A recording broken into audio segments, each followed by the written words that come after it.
would you please lead us in the flag? Thank you, Madam Mayor. I pledge allegiance to the flag of the United States of America and to the republic for which it stands, one nation, under God, indivisible, with liberty and justice for all. Amen.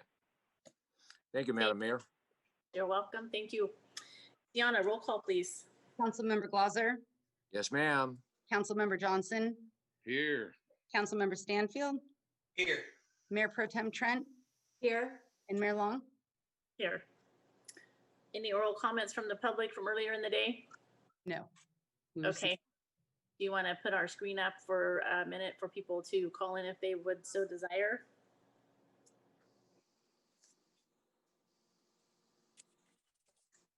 We'll keep this pretty flexible in case you don't get in time. You, Sienna will let us know if somebody does call and we'll work you into the agenda so that you are able to comment.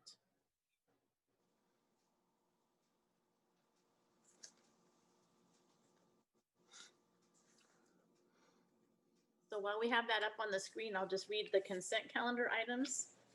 We have 13 of them, including city council minutes, all of our department monthly reports from administration, community development, finance, parks and rec, police department, public works, River Lodge, report of disbursements, and then our supplemental budget request for transit bus repair, authorization of the city manager to sign a release of all property damage claims from Geico Casualty Company to receive a payment from a supplemental budget request for citywide striping and unsignalized intersection project, and a supplemental budget request for the Roner and Hillside Creek's letter of map revision. So seeing nobody from the public calling in, does anyone wish to pull any of the consent items? I'd like to pull number 5, please. Anyone else? All right, Jeremy. I just wanted the public to be made aware of a pretty significant donation that was given to our parks. The Redwood Coast Mountain Biking Association and Wallen Construction have graciously offered to donate the materials and construction efforts to pave the Fortuna Bike Park and convert it into a permanent pump track. The design plans have been reviewed and approved by city staff. This improved park will offer more riding variations and options for all ages and skill levels. The improvements will be completed by the end of October, and then there'll be a ribbon cutting ceremony after completion. Will be one of the only paved pump tracks in the state of California, and it'll have a better enhancement of recreational experiences for everybody that enjoys our parks. This isn't replacing the future of a skate park, but that's a conversation and a location on hopefully the area that we're going to annex in park expansion property later.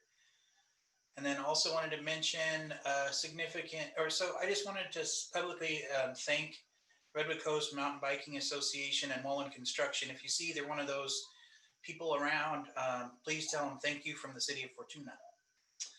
Also wanted to just highlight one thing that the Humboldt County Lodging Alliance has kindly offered to donate $25,000 for landscaping improvements at the River Lodge. The improvements will include new weed preventative measures, low maintenance, drought resistant native plantings, and new ground cover material. These improvements will include a year's worth of maintenance upon completion and a continued partnership with the Humboldt Lodging Alliance on the upkeep after the year of maintenance has lapsed. So a couple really big donations to our city, and I just wanted to give kudos to those partners. Thank you for doing that, Jeremy. Anyone else? All right, seeing none, we need a motion. I'll make a motion. We accept the consent calendar items 1 through, what is this?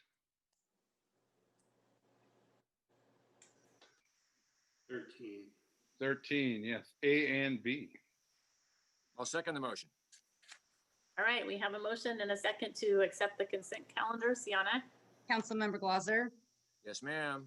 Councilmember Johnson, Yes. Councilmember Stanfield, Yes. Mayor Pro Tem Trent, Yes. Mayor Long, Yes. Okay, our city business, we have an award of professional contract for wastewater national pollutant discharge elimination system compliance project. Capital Improvement Project CIP 0171. Staff report, please. Yeah, so before I hand this over to our deputy city engineer, who's going to be providing a short presentation staff report, I just want to say that the city staff have been working for a long time on the wastewater treatment plant and getting that plant to a point where it could be compliant with the anticipated regulations to come ahead. This might be one of the largest projects in city history with as far as dollars go. And so it's a very, very important project, and one that I think the public's going to be very interested in, as it has the potential to affect their rates. So we're very pleased to see some interest in the project, and we're confident that this project will provide a long-term solution to the city's wastewater compliance needs. So with that, I will hand it over to Brendan Bird, our deputy city engineer. Thank you, Merritt. I'll go ahead and take over the screen now.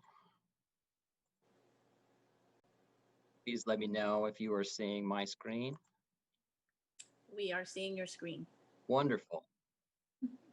Okay.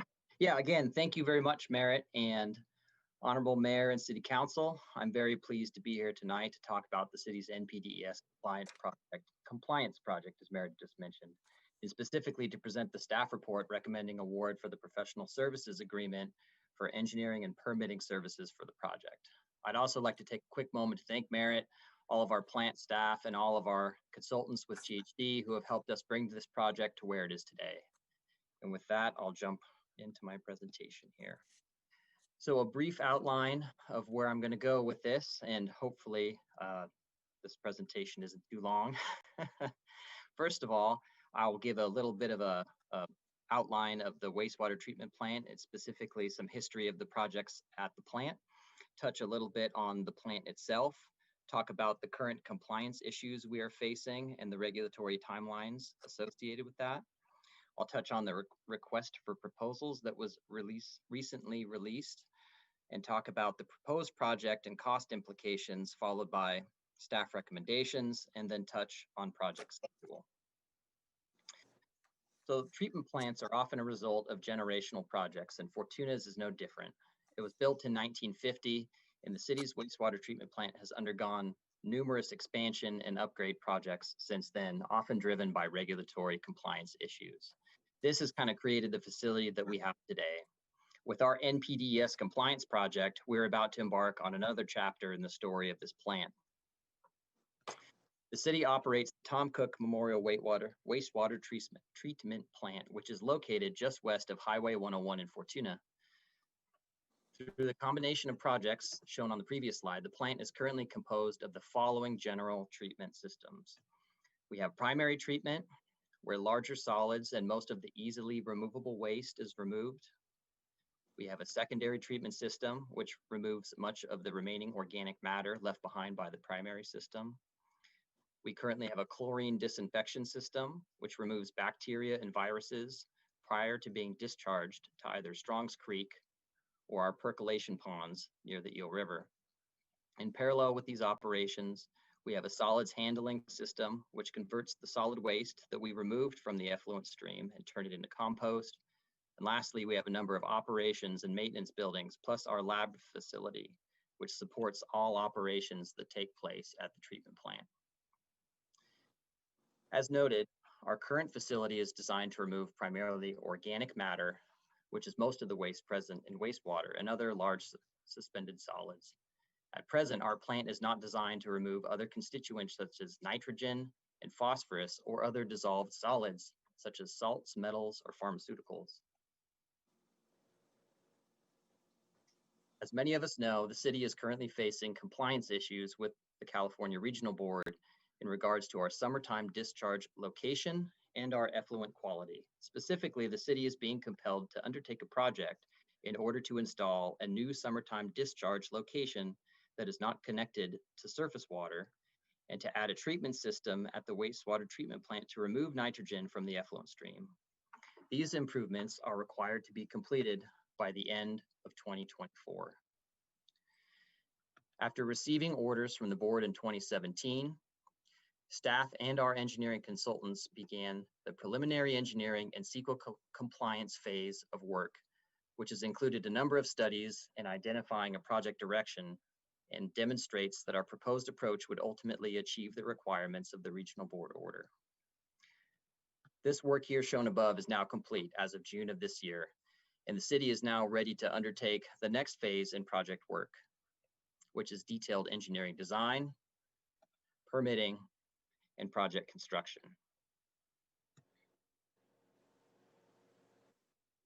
To begin the next phase of work, staff developed and released a request for proposals for engineering design, permitting, and construction services for the NPDES compliance project. The RFP was released in early July and included the following work items: project management, peer review of previous work, permitting, funding assistance, performing a wastewater rate study, final engineering design, optional construction engineering, and optional landowner outreach.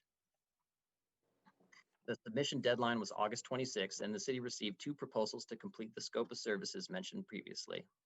A 5-member staff panel, including myself, City Manager Merritt Perry, Deputy Public Works Director Kevin Carter, Chief Plant Operator Chris Christensen, and Finance Director Aaron Felmley, reviewed and scored the proposals and conducted consultant interviews. After a comprehensive review process, the panel selected Jacobs Engineering to perform the remaining work on the city's wastewater upgrade project. Jacobs was selected for 2 key reasons. First, they are a #1 firm in the US for delivering wastewater and directional drilling projects, both of which are very important in this particular project. And second, they have a proven track record of delivering these types of treatment plant projects in Northern California, and their references all had positive experiences working with this team specifically. We believe the Jacobs will do a great job helping the city deliver this project. After selecting Jacobs, city staff and Jacobs representatives have engaged in a number of meetings to finalize project scope. The work will include the base project items, including the engineering and permitting services for the nitrogen treatment system and new summertime discharge system. At this time, staff have elected to remove the optional construction engineering task, which will be contracted later in the design process, and the funding assistance task, which will be led in-house. Staff are also proposing to include 3 additional items to the project at the treatment plant, including flow equalization, UV disinfection, and a phosphorus removal system.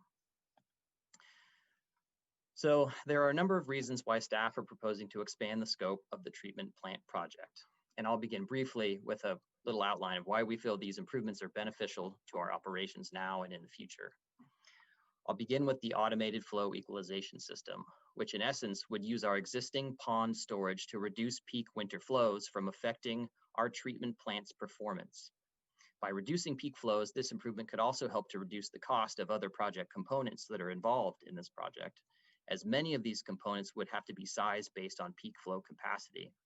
If we could reduce the peak flows that come into the plant and treat them, say, when the rains go away or later at night, we can make improvements in the plant smaller and therefore less costly overall. Next is implementing ultraviolet disinfection in favor of our existing chlorine disinfection system. Implementing UV would eliminate the need to store and use dangerous chemicals at the treatment plant site, further reduce nitrogen in the effluent stream, which of course we are now being regulated on, and eliminate the potential for chlorine and disinfection byproduct related effluent violations. And lastly is a phosphorus removal system, which is a treatment upgrade, and it's kind of the elephant in the room for many treatment plants. Most people think it's the next big regulatory hurdle that will come down from the regional board on treatment plants such as our own. So a few extra reasons that we really think that these would be good things for the city to explore as part of this project. And these additional reasons include cost, design and permitting efficiencies, and extending the time until we'd potentially be required to undertake yet another large expansion project at the wastewater treatment plant.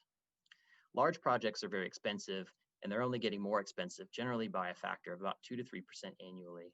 If we implement the additional work items now, it'll likely be the cheapest that we can ever conduct this work. Additionally, with the current borrowing rates being at record lows, we can likely implement a project in the present for significantly cheaper than we could anytime, say, in the next 5 to 10 years, because rates may increase back to normal levels at that time. There are also opportunities for increased design efficiencies. If we undertake, at minimum, the design of these improvements now, we can ensure that we are thinking of the evolution of our plant in a holistic fashion moving forward, and ensure that we don't paint ourselves into a corner that is difficult to work with in the future if we elect to do these projects later. Also, performing large projects often results in financial efficiencies, as we'll already have a consultant contracted and will already have obtained permits to do the project work. Lastly, performing these additional upgrades now could help the city extend the timeline until our next major project, hopefully to at least 20 years or beyond. Although there are never any guarantees, and especially in the regulatory environment where we can never be sure what will come down from the state as to what we have to deal with, we think that performing these improvements now is likely to make it so that we don't have to be back here again, planning another project and another rate increase anytime in the near future. Of course, all this has to cost money, right? Which is certainly one of the most important considerations with the project. As you'll see here, we've developed some budgetary estimates to complete both the base project, which includes only the nitrogen removal and disposal system components, and the project including all of the additional items of work. In the top row, you'll see that to move forward with the project design of the base, move forward with the design of the items now would likely add about $700,000 cost the initial project and the initial professional services agreement with Jacobs. If the city elects to take the full project construction, including the additions, the project is anticipated to cost approximately $25 million, compared to about $18 million for the base project alone. This equates to a rate increase on average to our customers of somewhere between $4.50 and $8.40 per connection per month, depending on the project we select to construct. I'll note here that these increases only represent the required cost to cover project debt services and not to cover increased operations cost or other capital improvement costs involved with doing other projects. With this in mind,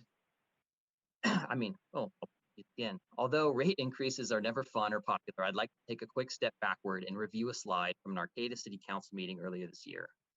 As shown with Fortuna right here on the far left, the city currently delivers water and sewer services to our ratepayers at the lowest cost in the county. It is our intent that with this project, wherein we address current and potentially future regulatory drivers, that we can continue to operate as one of the most cost-effective municipal service providers in the county. Even with the cost of performing the larger construction project, as noted before, Fortuna would still likely be approximately $20 below the county average for water and sewer services on a monthly level. With this in mind, I'd like to recommend that the council authorize the city manager to negotiate a professional services contract with Jacobs for engineering and permitting services for an amount not to exceed $3 million. This would allow, at a minimum, staff to proceed with both the project components required by the regional board orders and also proceed with at least the design of the additional items noted previously. Staff proposed that during the design process that we further evaluate the cost of constructing the additional items prior to making a final determination on if they'll be included in the final construction project. With that, I'll move on to the anticipated schedule remaining between us here tonight and beginning construction on the project. Pending approval on this contract from this evening, staff are proposing to finalize negotiations at the end of this month and ultimately issue the notice to proceed by the end of October. We'll work to finalize our funding plan in June of 2021, followed shortly thereafter by obtaining our project permits in late summer. We'll work to finalize our engineering design in early 2022, which could allow us to bid and build the project as early as 2022, which is approximately 2 years ahead of our deadline. The schedule is aggressive, however, it provides us a lot of flexibility in case certain items take longer than anticipated. This concludes my staff report presentation. I'd like to thank everyone for their attention, and I'm happy to answer any questions at this time. Does anyone have any questions for Brendan? I have some. Go ahead. So you mentioned borrowing and interest rates being all-time low. I thought this was coming out of CIP money. We're not borrowing to do this project, are we? This project is quite a large project, as you saw. You know, even in the smaller one, it's probably about $18 million. The funding plan for this project would be a combination of city capital reserve funds, which I believe we have approximately $10 million currently in that fund.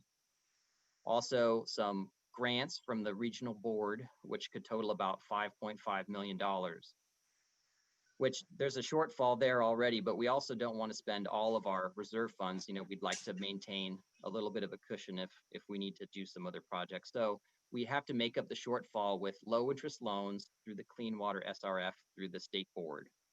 Right now, for disadvantaged communities such as Fortuna, those are interest rates of at about 1.3%, 30-year loan.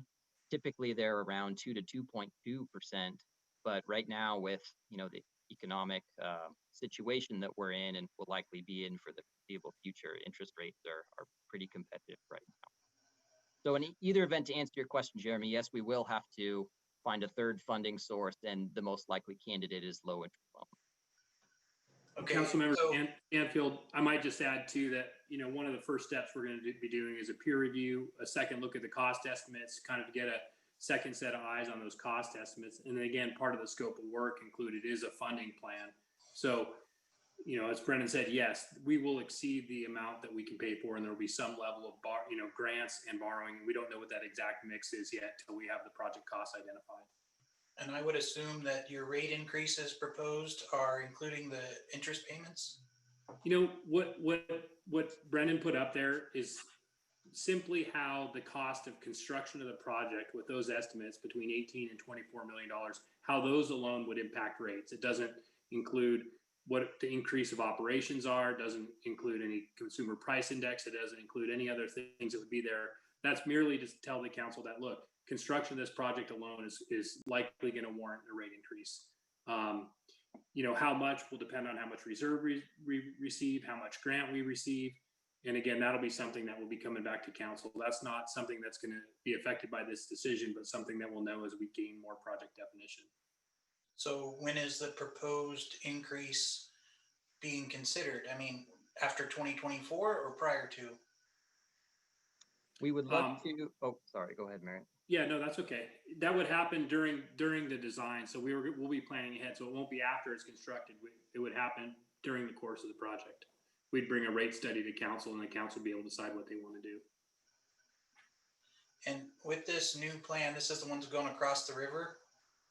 That's right. So it includes upgrades to the treatment plant. Upgrades to the secondary treatment to provide nitrogen and phosphorus removal, as well as a directional bore under the river to a new disposal site to a piece of property that the council has been considering for purchase. And will that increase capacity for hookups for future development? There will be the potential. So we will be planning for the city's anticipated growth in the future, yes.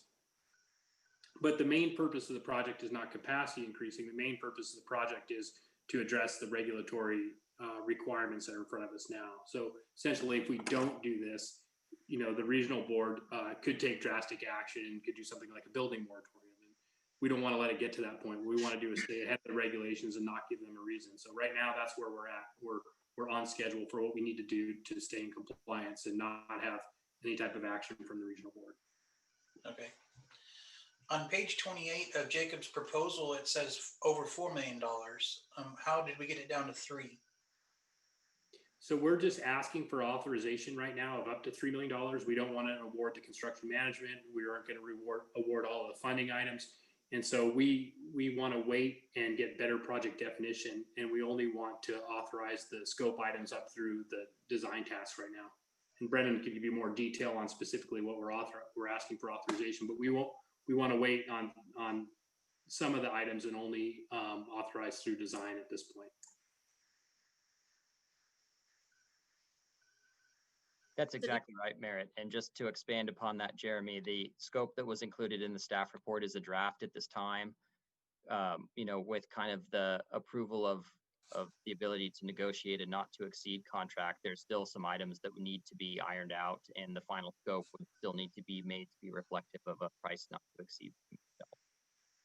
So the 3 million is adequate for your Cadillac version of the upgrades? Correct. Okay.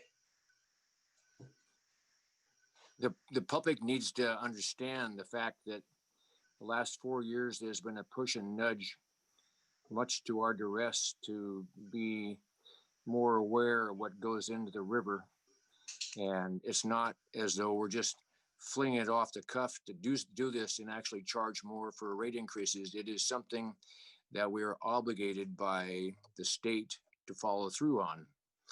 And I know Brendan, it's like anything, it can change, and the women fancy of the people that are on the board, and they can make us jump through more hoops down the road, but you have to have high expectation that the increases that you do and the enhancements that you do are compliant for a long time, with your fingers crossed. Councilmember Glazer, I would just add that, the reason we put the rates up there, we put what our current rates are, is when we look at all these improvements at the treatment plant, that's what we have in mind. We want to keep the lowest rates and provide the longest term solution. So, putting that in there is how we're thinking it. What are we doing now is going to affect rates into the future. And I think one of the reasons the city's been able to maintain low rates is, they've invested in their infrastructure and it's lasted a long time. We actually had some of the other cities in Arcata that did that study, said, how are you able to keep your rates so low? And, I think the city made wise decisions in the treatment plant that was constructed some time ago. The city has ran for a long time. The compost operation, the solids handling, a number of things the city has done has created good long-term value. And so I think, that's our only real answer, is the plant we built lasted for a long time. It's been compliant for a long time. Now we're forced into some new things, and we want to be in that position 10, 20 years from now that somebody says, how come you haven't had to adjust rates for a long time? I'm going to say we have a plant that's been, up and running, and we haven't had to continuously do things and make more improvements. When we did the sewer and water rates and the enhancement of our sewer treatment plant, we were the big bad meanie in the county with the highest rates. And people were always barking, saying that this outrageous. But in the meantime, as the years went by, the other agencies, you use Rio Dell as a perfect example, because of the cost that they're going to have to charge their residents for hookups in sewer, were just sky high. And Eureka was the same basis. It turned to be sky high. So we sat with this low rate. And in the meantime, the political hot potato was that nobody wanted to do rate increases. So it flatlined, and it's been flatlining ever since. So it's sort of a coincidence with small reluctance to do rate increases. We could actually be probably middle of that chart, but still we have low rates. And we've known for quite a while that the water quality people were going to come down on our shoulders if we didn't comply and play by their rules and have extensions and show that we're doing the paperwork and that we're doing the studies and doing everything that's proper. So yeah, so I hope the public understands where we're coming from, that we are following the letter of the law, so we don't have $20,000 fines a day by the Friends of the Eel River. And we stay within the boundaries of what they want, and we play by all their rules. Do you have a plan for the rate study, or is that getting too far ahead? Well, that'll be included in the project. Right now, it's part of their scope of work to complete a rate study. We're considering options, whether that's one item that we're looking at. Should city staff take that and maybe pull that out of this contract and let this consultant focus more on the design work and do the rate study, maybe working with another consultant or include it in their scope of work. So that's something that will come as part of this project. And we're going to want to look at the funding plan and look at the additive components. That's something that we'll be leaning on the council. It's hard to say, like one of the items Brennan brought up was phosphorus removal. We need to think about, do we want to, at this point, we think it's prudent to plan for that. What would it look like? Where would it go? But maybe it's not prudent to actually construct it at this point, until we see the regulations actually come. So what we're trying to do is look as far as we can in the future. And then items like that, bring them back to the council and really kind of have a discussion about how each component would affect rates and what do we want to include in the project. So there's a bit of, if you look at the scope of work that's attached to the staff report, there's a considerable amount that goes into project definition, and that's where we're going to be answering some of those questions.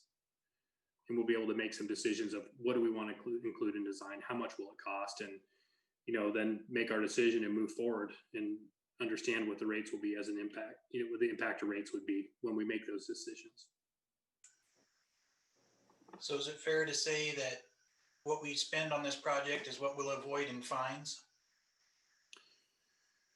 I don't think if we were just trying to avoid fines, we could probably find, another way to do it. But, they've given us a compliance schedule in our permit that really doesn't give us any latitude. It says you shall upgrade your plant to remove nitrogen.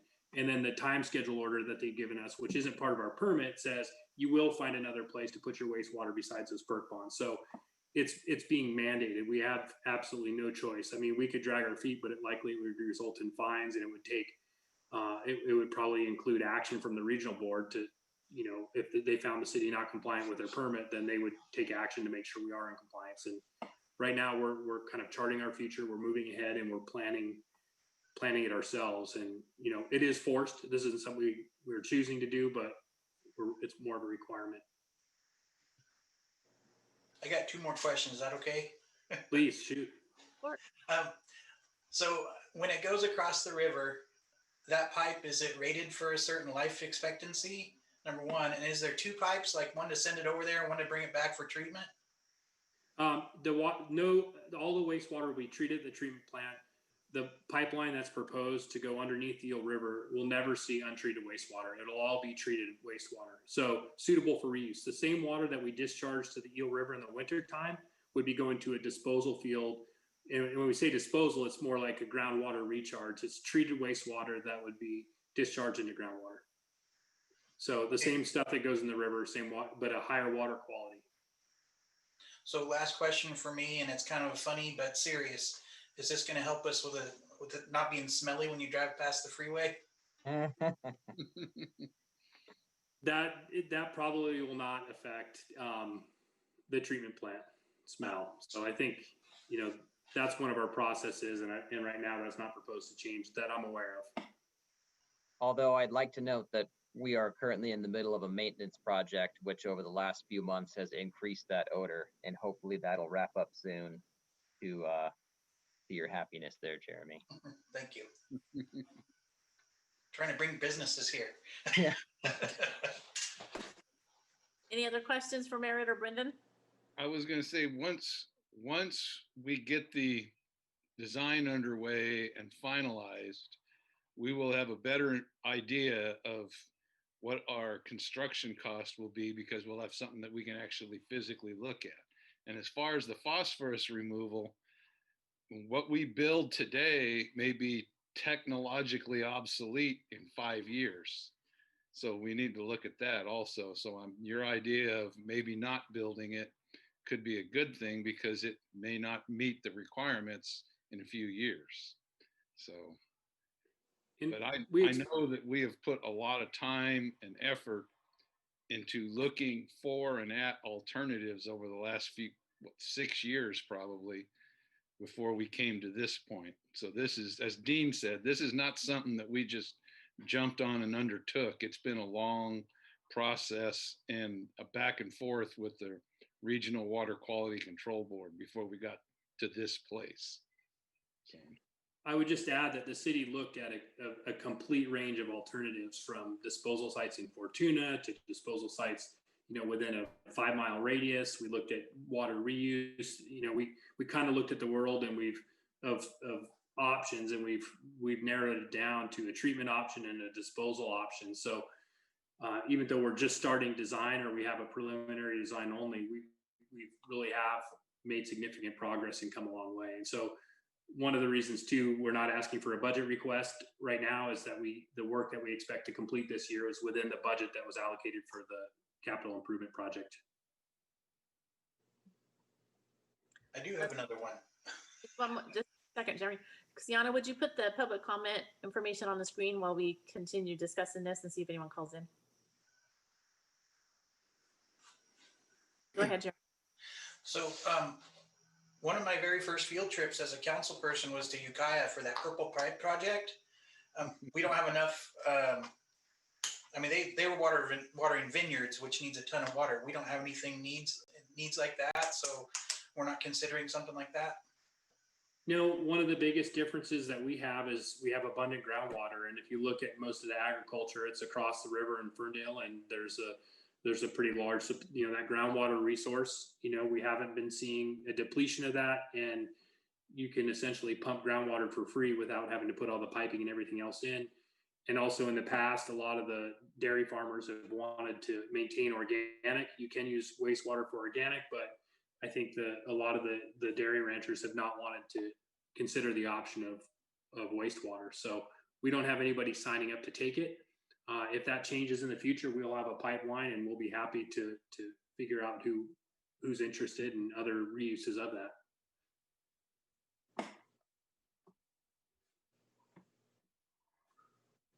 Anyone else have questions?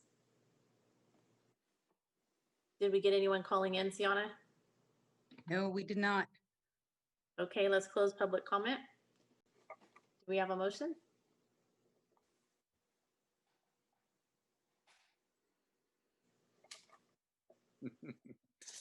Madam Mayor, I'm going to jump right in here. Thank you very much.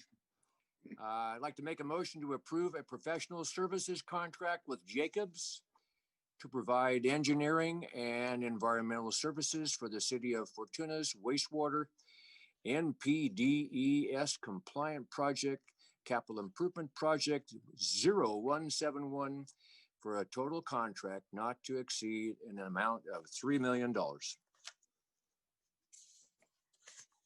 I'll second that. All right, we have a motion and a second. Sienna? Councilmember Glauser, Yes, ma'am. Councilmember Johnson, Yes. Councilmember Stanfield, Yes. Mayor Pro Tem Trent, Yes. Mayor Long. Yes. All right. And you even came in under your 65 minutes, Brendan. I'm here to please. All right, our next item is League of California Cities in favor of Proposition 20, Resolution 2020-37. Staff report, please. Thank you, Mayor Long. Our police chief put this together, but I'll be providing the staff report. The recommendation is that the council adopt Resolution 2020-37 supporting California's Prop 20. Under current law, many violent crimes in California that impact our communities, such as domestic violence, date rape, sex trafficking of children, and assault with a deadly weapon, are considered nonviolent offenses. This means that thousands of offenders who have been convicted of these violent crimes are eligible for early prison release without serving their full sentences without warning to their victims. In addition, the habitual retail theft is affecting small businesses in our communities. Theft has increased by 12 to 25% statewide, with losses of more than $10 billion and counting since the passage of Prop 47 4 years ago. This puts a strain on the already decreased local sales tax revenue related to the COVID-19 emergency. In 2016, Prop 47 reduced theft under 950 to a simple misdemeanor, allowing offenders to steal repeatedly with virtually no consequence, provided each theft is below the $950 threshold. Prop 20 addresses two urgent and costly issues facing California cities: rising violent crime and an increase in retail theft. Prop 20 reclassifies violent some heinous crimes currently categorized as nonviolent to ensure those convicted of these crimes serve their full sentences. Prop 20 creates two additional categories of punishable crimes with increased penalties to address serial theft and organized retail theft, crimes that deeply affect our already struggling small businesses and residents. Prop 20 is endorsed by the League of California City. They provided the draft resolution that we've adapted to the city of Fortuna. And, I think, so that concludes my staff report, and I can answer any questions, as well as our police chief, Casey Day. Sienna, can you put our public comment information on the screen while we do our questions? Does anyone have Give questions? my time to Tammy. Does anyone have questions for Chief Day or Merritt? I don't have a question, but I do have a comment. This is the bill that I've been talking about over the last year or so. This is one that the committee, the Public Safety Committee that I'm on out of Sacramento, has been working on. It was sponsored by the Chief Police Association and the Grocers Association. I think it's an excellent bill. It's gone through a lot of changes through working through this, but I think it's a definite step in a positive direction to help get some more crime off the street and criminals off the street. So I think this is an extremely important bill, and I am so glad that we are endorsing this. Anyone else, comments or questions? I was going to say, I have a comment on the original Prop 47 when it was passed by the legislature, who actually were involved in it. But when it was passed, it was rushed through when it was written. And not only did a lot of these other violent crimes go through, but for a short time, it even made the theft of a firearm a misdemeanor, which it took a few months for the legislature to correct that. So that's just an example of how the original bill was cobbled together and brought through to the voters, and just this corrects some of that poor language. Anyone else? Do we have any calls from the public, Sienna? Oh, no, I have not seen anybody come on to this meeting. All right, we'll close public comment. Does someone want to make a motion? I do. I'll make to adopt resolution 2020-37 and read by title only. Second the motion. We have a motion and a second, Sienna. Resolution 2020-37, a resolution of the City Council of the City of Fortuna supporting California's Proposition 20 on the November 2020 ballot. Councilmember Glauser, Yes, ma'am. Councilmember Johnson, Yes. Councilmember Stanfield, Yes. Mayor Pro Tem Trent, Yes. Mayor Long. Yes. All right, thank you. Next, we have our city manager's report. Make sure I'm off mute. I'd briefly like to just touch on our upcoming meeting schedule. On November 2nd at 6 o'clock p.m. is our next regular city council meeting. October 27th at 6 p.m. is our next regular planning commission. Our next Measure E meeting is not until December 15th. And then our next Roanoke Community Recreation and Park District meeting is on November 4th. Just a few items for my report tonight. I was really pleased that our Parks Department was able to reopen our playgrounds. The county issued revised guidance and allowed the reopening of the playgrounds, and the park seems like a completely different place seeing those playgrounds open. And so I was really glad and appreciate our Parks Department ability to reopen those playgrounds within the city. Again, I'd like to echo the comments from Council Member Stanfield about the donation from the Humboldt Lodging Alliance for the River Lodge landscaping. They've been a great partner down there and consistently supported projects within the River Lodge. This is the second one they've done. The most recent one they've done before this was the new audio in the River Lodge, and now to put in the landscaping. It's nice to have the partnership with them, and also to see that they understand the value of keeping the River Lodge as an attractive venue for its users. Just a quick update on the Jameson Creek. A lot of people want to know when Ronerville Road's going to be open. We expect to have the backfilling is currently underway right now. We expect to have the final paving, striping, and guardrail fencing removed and construction of the pavement replaced the first week of November. So that most of the construction should be done at the end of October, but again, the paving, concrete work, first week in November. So we are still on schedule. If you have any other questions about that, Brendan's here and he's managing that project. He can answer those. So with that, concludes my staff report. Thank you, Merritt. Any future agenda items?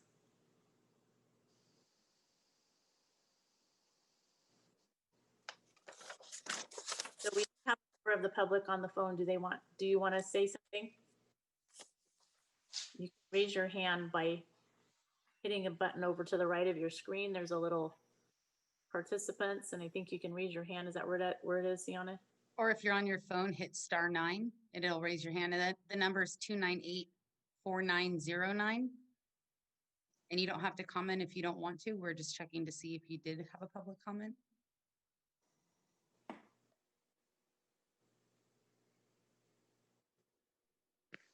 All right, hearing none, we'll move on. Future agenda items. Anyone? Okay, that's easy. City Council reports. Dean. Thank you, Madam Mayor. the upcoming election for Fortuna has Measure G. That's G as in Glosser, so you're not going to forget. Measure G is an extension of the sunset date of the fundraising 3/4 cent Measure E that was started 5 years ago. The intent for this is to allow the city to continue to have the 3/4 cent and the sales tax, and to allow the city to continue to recover on a positive level and continue on the same level of prosperity that we had prior to the COVID pandemic. So please vote yes. As was mentioned in the past by Tammy, that it is only $75 for every 100. Is that what it is, Tammy? For every $100? 75. Okay, I'll let you follow up on that. But it's still, we initially, a lot of people had negative comments about that, but we have become so accustomed to that. Please just assume that it is going for good causes, and we do have an e-committee that validates it and verifies everything is open. So please vote yes on G. The last meeting, I mentioned that all of the propositions should be voted as no, but tonight we have isolated Proposition 20 for its good use and purpose. All the other propositions, please vote no. I have a Redwood Coast Energy Authority meeting this Thursday at 3:30, so I'll be able to report on that.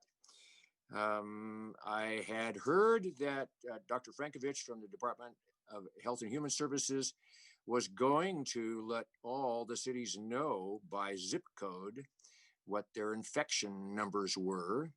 So I guess I have to ask Merritt, has she made any effort to provide that to our city? I did see some numbers reported in the press, but I haven't received anything directly, but certainly something that I can check on. Yeah, I'm going to take her for her word. She said it live, and I would hope that she was going to fulfill her promise that all the cities know, rather than north, central, and southern, that what your infection numbers are, that we know whether we're doing a good job or generically just add it into the numbers. I want to know, please. Last but not least, I always say, God bless America. God bless our troops. God bless all the people that have been going through this shutdown. And as I've stated prior, we need to get back to where we were in that very early part of this year. Let us have our lives back. Let her have our businesses back. Let her have our prosperity return in a positive note. Thank you very much. Thank you, Dean. Jeremy, or sorry, Mike. Well, as a member of HCOG, we had our first Regional Transportation Plan Ad Hoc Committee goal setting and metrics meeting a couple of weeks ago, Friday. And this coming Friday, we have our second one. And that is setting goals for transportation, setting metrics and measures, so we have measurable goals, as well as mass transit, automobile use, climate, and a variety of items that are part of our future as well as today. And so we'll be starting our second meeting this coming Friday. Also, I have spent some of my volunteer time as a member of the Measure G committee and knocking on doors and blanketing the town and getting my steps in every day, it seems like. And due to the fact that a lot of people have already started voting and have already voted, we're not going to be doing that much anymore, but we do have some advertising out, educating listeners as to what's going on and what their funds are used for. And we had an awesome drive-in movie fundraiser this past Saturday evening, which was pulled off, had some magnificent planning taken care of by one of our committee members, Tina Taylor. She didn't have time to work on hops this year, so she did a drive-in movie instead. So, and we appreciate very much her efforts on that. And we don't have a regular HCOG meeting, so we look forward to November for that. Looking forward to the museum. I have something that I found that I want to take over there and donate. See if Alex is interested. And with that, oh, by the way, Dean, that was 75 cents per 100. So much better. I was hoping for somebody to correct me because I don't want to have somebody misunderstand. Thank you very much, Mike. But and with that, I'll turn it over to Jeremy. All right. Mayor, could I just Yes. wanted to respond to one question, if that would be okay. Yes. There is a dashboard up at the county website that lists the number of coronavirus positive COVID tests by zip code, and they list Fortuna, and that case count so far is 48. Ooh, I'll send the link to the council great. members. Thank you. Thank you, Merritt. Jeremy? Let's see, FBID was supposed to happen tomorrow, but it got moved by a week because they're having a big launch of their new website. And they're finishing up the details of a big launch for a marketing campaign that they've been working on. They got a sizable grant from the Humboldt Lodging Alliance, and they've been doing some, let's call it reconnaissance work with photos for their new website and different projects that they're working on. So it was better to postpone it to the following Tuesday, the 27th. So I'll be at FBID next Tuesday.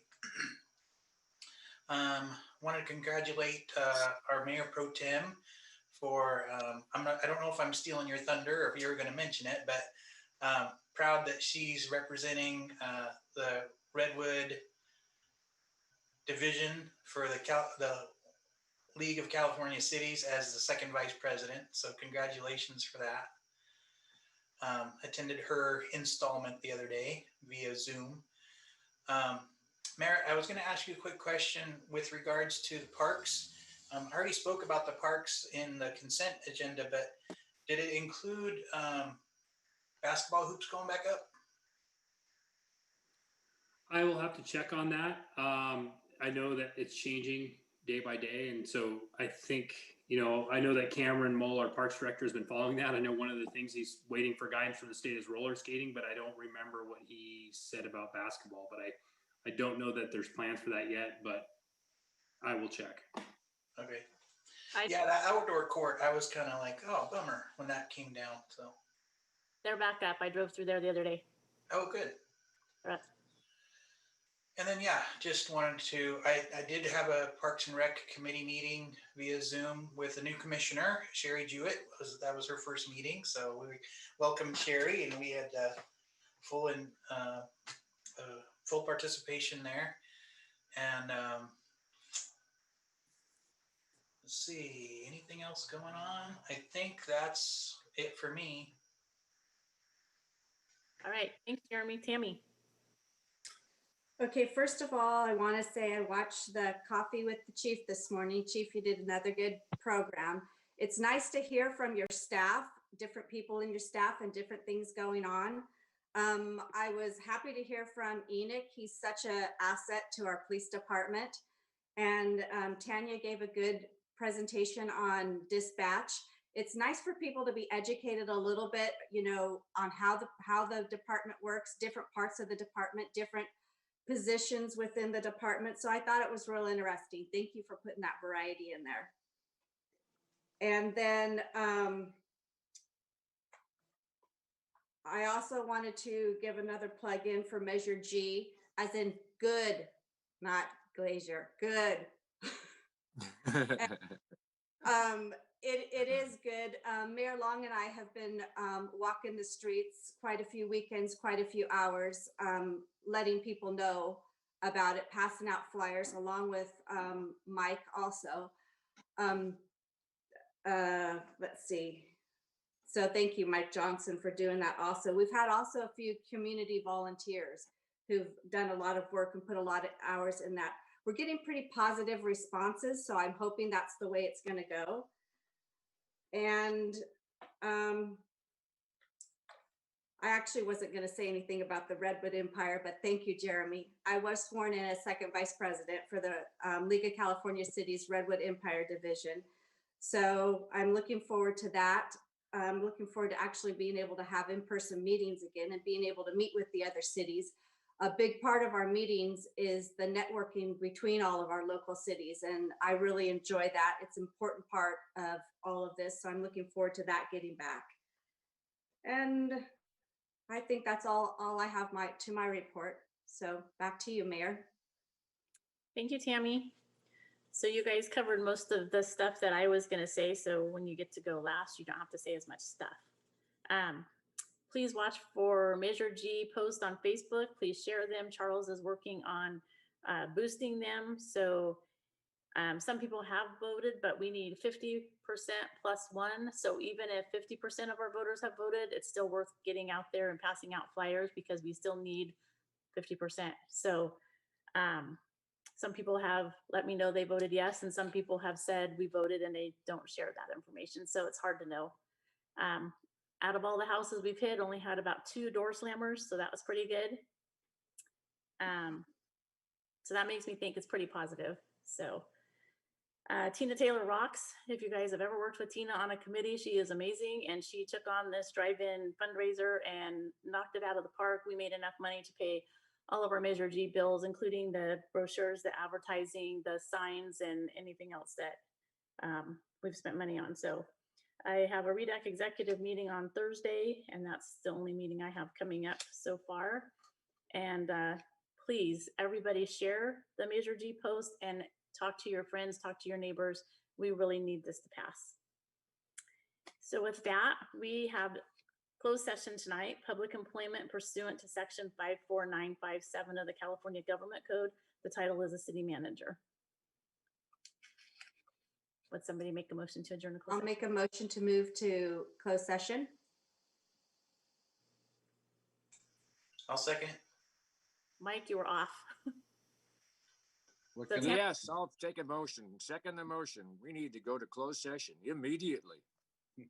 So Tammy motion, Jeremy second, Sienna. Got it. Councilmember Glauser, Yes, ma'am. Councilmember Johnson, Yes. Councilmember Stanfield, Yes. Mayor Pro Tem Trent, Yes. Mayor Long. Yes. All right, so we'll give you guys a couple